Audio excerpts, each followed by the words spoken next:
Hello and welcome to day 68 of the live daily guided meditation series for ourselves and the world. We are going to give it just a few seconds, a little bit of time to make sure everyone can get in here.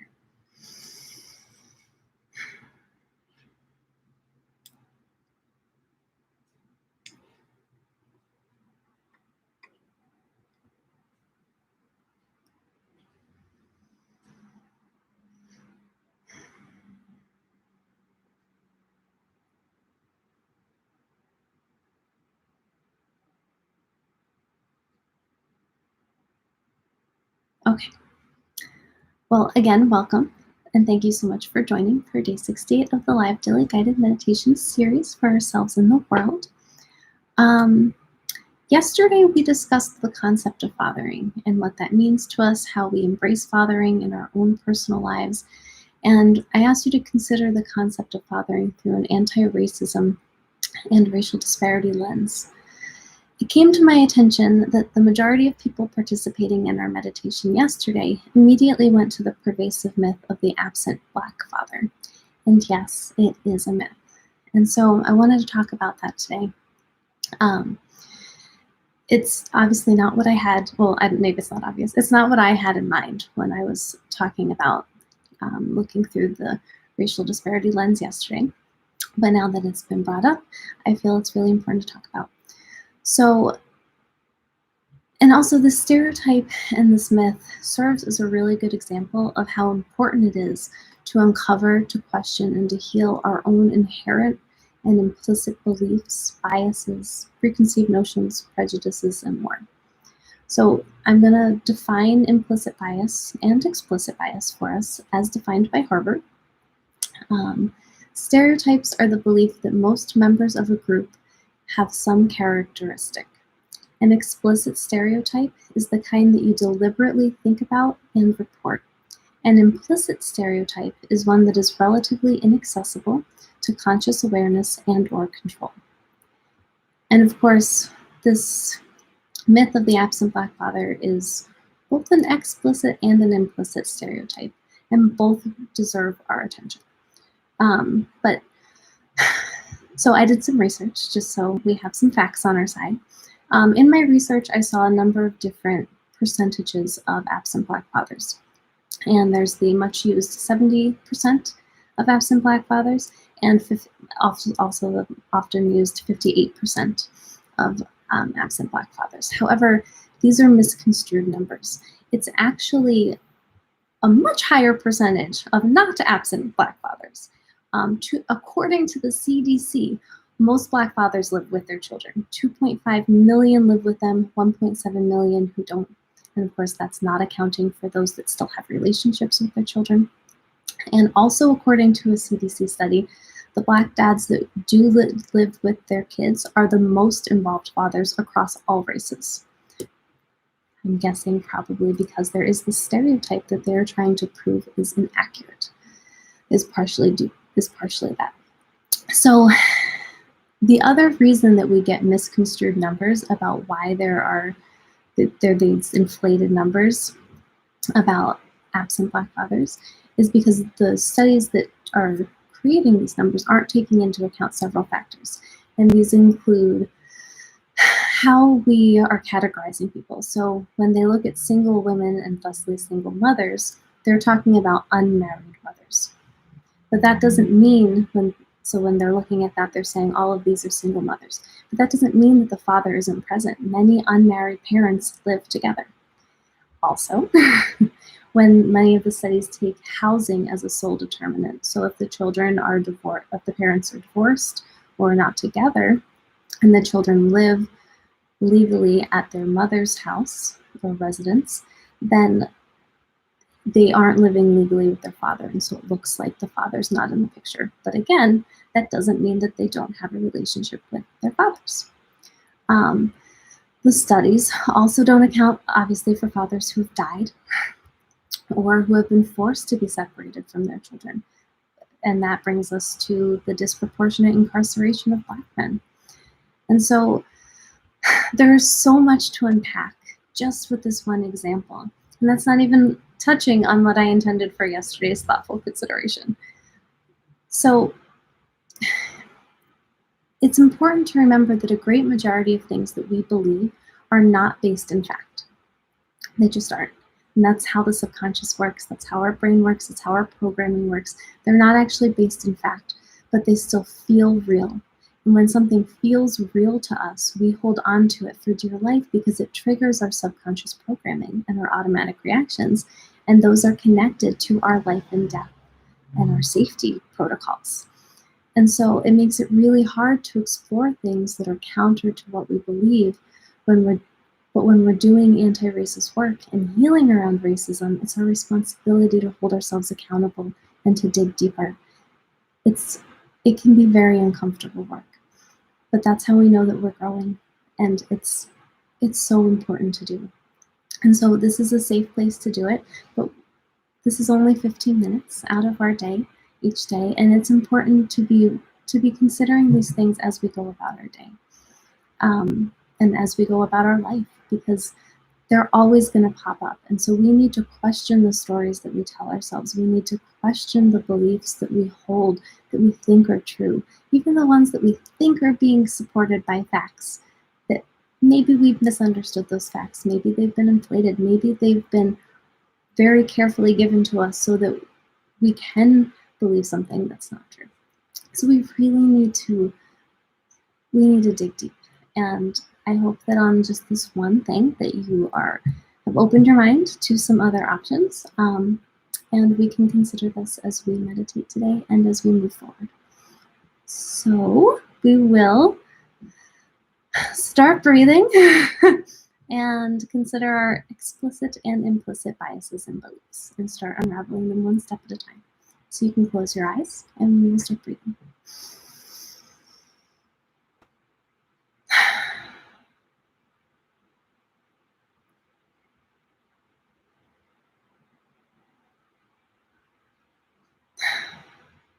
So we're taking long, deep, slow breaths in through our nose,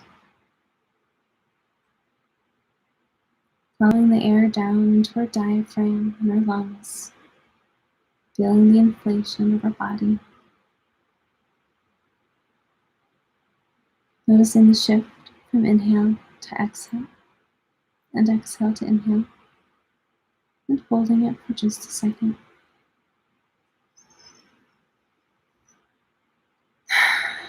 And we're allowing our breath to leave our body with an audible sigh.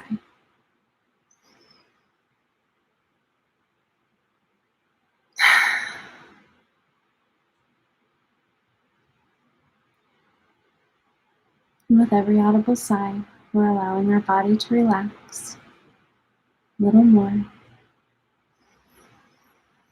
Noticing if we're holding any tension anywhere. Noticing if we're holding our body in a certain way. Noticing if we have any thoughts floating around our head. Noticing what our mood is today, or any emotions or feelings we are experiencing.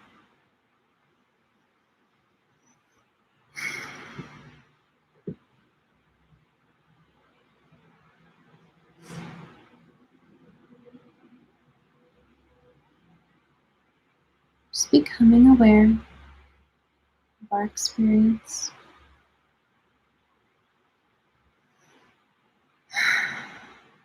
And allowing stillness and calm to settle in.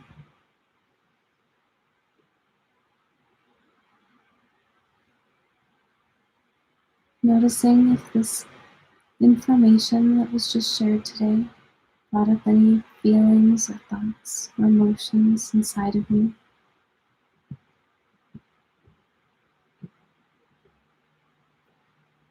Noticing if any subconscious programming alarm systems were set off.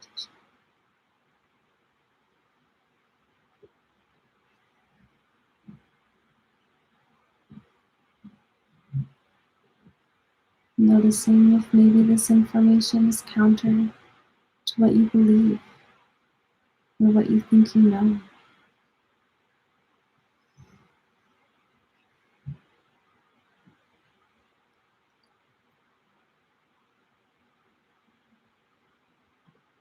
And continuing to breathe and notice, creating space between you, the observer, you, the consciousness, between you, the subconsciousness, the automatic reactions, the belief systems, the thoughts, the feelings. The truest part of you is your consciousness. We often associate ourselves so strictly with our subconscious, with our beliefs and our thoughts and our feelings. We think that is the true us. But it's just a computer program. And just as you would observe your own computer program on your computer and know that that is separate from you, we can observe our computer programming inside of us.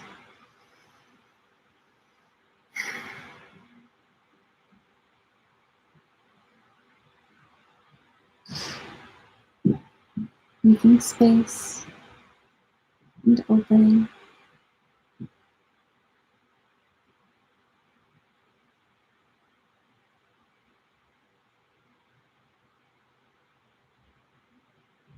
To allow truth to come through.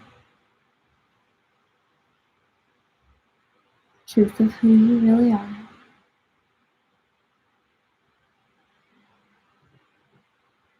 And the truth of how our programming works. And that allows many more truths to come through.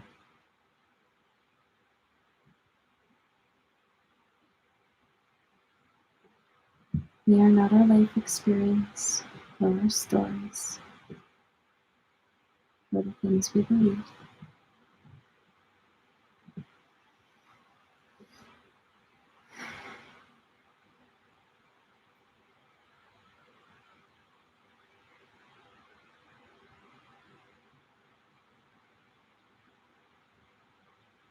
And acknowledging that this can be hard,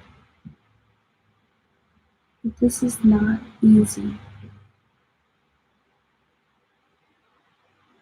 This kind of reprogramming and opening up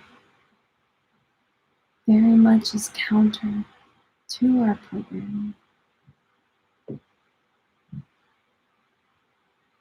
And even though that programming is meant to keep us safe,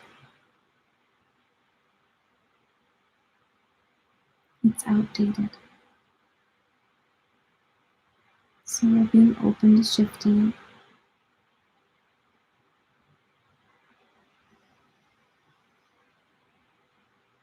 Remembering there is a lot out there that we don't know about yet.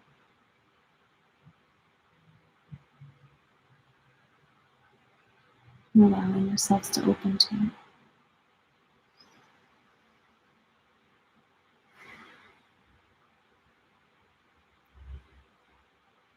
So we'll continue to keep this in mind and continue to keep it being open as we shift our awareness. Because again, that's all this is, where we put our conscious awareness.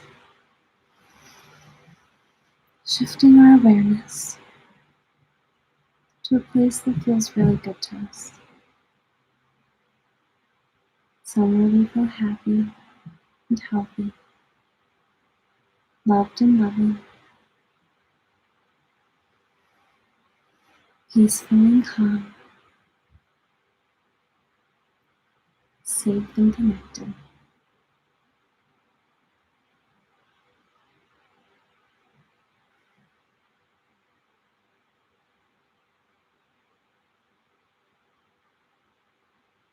And allowing these good feelings to permeate every part of us.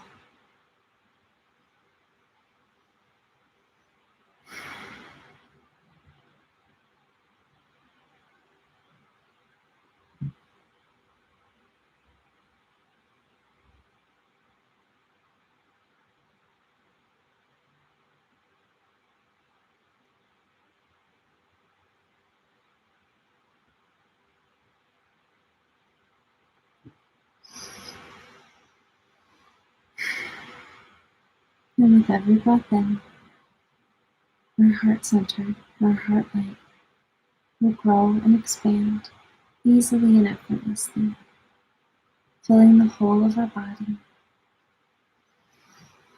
blessing every soul, every cell, every cell in our body with light and love. And our heart light bursts out of our body into the space around us, blessing our home or place of work or wherever we may be right now, with love and light. And our heart light continues to expand out to our neighborhoods, to our towns, to our cities, to our states and provinces and territories, continuing out and flooding our entire countries, our entire continents, engulfing each and every living being with love and light. And our heart light continues to expand deep down into Mother Earth, connecting us with her wisdom, her abundance, and her harmony. As we bless her with our love and our light, and thank her for sustaining life. And our heart light continues to expand, engulfing the entire planet, every living being, every person, every group of people, every country and nation, every government and institution and system, every plant, every animal, with love, wholeness, safety, support, understanding, equity, and justice.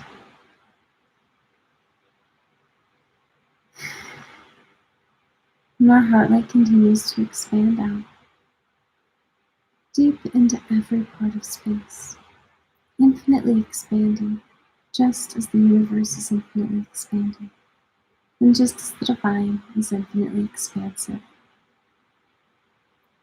Because we are the universe and the divine. We are infinite, and we are love.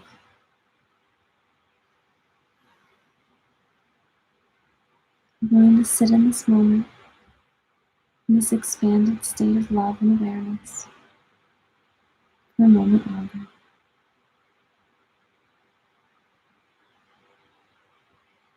Notice how it feels. Notice any sensations or thoughts, or moods, feelings, or emotions, or beliefs.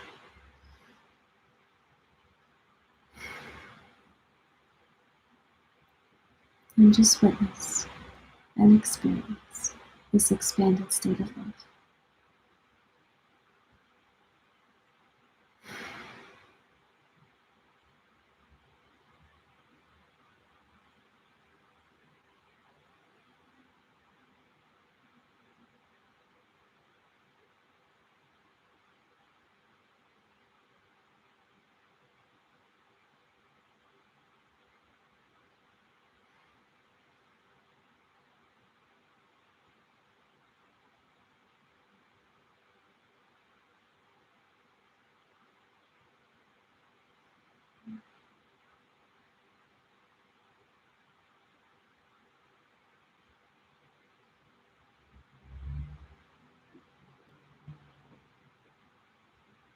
Take a few more deep breaths. Feel free to stay in this space for however long you like.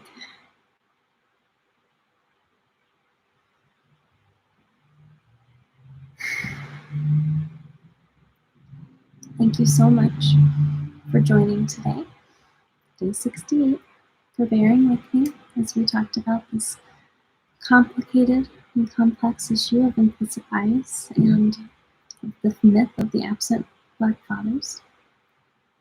And I hope that it gave you something to consider and to think about moving forward, and that you are motivated to continue doing this anti-racism work by looking at yourself and exploring and dismantling your own implicit racist biases and beliefs.